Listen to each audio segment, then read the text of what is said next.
નમસ્કાર, સ્વાગત છે આપનું ગુજરાત ફર્સ્ટમાં। હું છું આપની સાથે રાધા। બુલેટિનની શરૂઆત કરીએ સૌપ્રથમ વાત રાજકોટથી મહત્વના સમાચાર સામે આવી રહ્યા છે।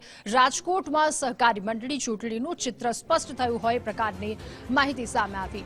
નાગરિક સહકારી બેંકની ચૂંટણીનું ચિત્ર સ્પષ્ટ થયું કારણ કે સહકાર પેનલના 9 જેટલા ડમી ઉમેદવારોએ ફોર્મ પરત ખેંચ્યા છે। 21 ડિરેક્ટરોની આ ચૂંટણી, જેના માટે કુલ 32 જેટલા ઉમેદવારો આ વખતે મેદાને હતા।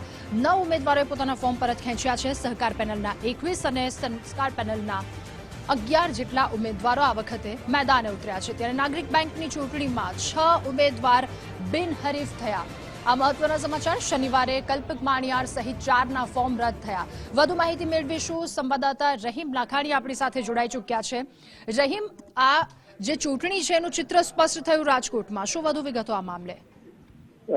ચોક્કસપણે નાગરિક સહકારી બેંકની જે ચૂંટણી છે, એટલે કે જે રીતના ચર્ચાએ જોર પકડ્યું છે, મામા ભાણેજ જે રીતના સામે મેદાને ઉતર્યા છે, બેંકની અંદર જે લોન કૌભાંડના આક્ષેપો વચ્ચે અંતે આ ચિત્ર છે તે સ્પષ્ટ થયું છે।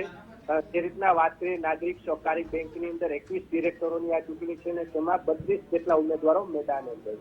સહકાર પેનલ એટલે જે મામા તરીકે છે જ્યોતિન્દ્ર મહેતા, તેમની આ પેનલ છે। સંસ્કાર પેનલ એટલે કલ્પક મણિયાર કે જે ભાણેજ છે, તેની પેનલ છે, તેના 11 જેટલા ઉમેદવારો છે, તે સહકારના 21 જેટલા ઉમેદવારો મેદાને છે।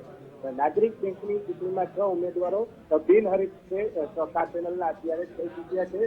શનિવારે કલ્પક મણિયારના જે 4 ઉમેદવારો રદ થયા છે તેને લઈને કલ્પક મણિયારે આજે હાઈકોર્ટના દ્વાર ખખડાવ્યા છે, ત્યારે આગામી તેને લઈને સુનાવણી થશે। પરંતુ જે રીતના એક તરફ બેંકની ચૂંટણીનું મતદાન યથાવત રાખવામાં આવ્યું છે, હાઈકોર્ટનો નિર્ણય શું છે તે આવનારી સમયમાં બતાવશે। કલેક્ટર દ્વારા 14 તારીખે આ મામલે કોર્ટની અંદર જે છે તે પોતાના દસ્તાવેજી પુરાવા છે તે રજૂ કરવામાં આવશે। પરંતુ તેની વચ્ચે સ્પષ્ટ ચિત્ર છે તે સ્પષ્ટ થઈ ગયું છે। સહકાર પેનલના 9 જે ડમી ઉમેદવારો ફોર્મ પરત ખેંચાઈ ગયા છે। હવે 32 ઉમેદવારો વચ્ચે આ જંગ છે તે જોવા મળશે। જી દાદા। જી, આભાર આપનો તમામ વિગતો સાથે જોડાવા બદલ।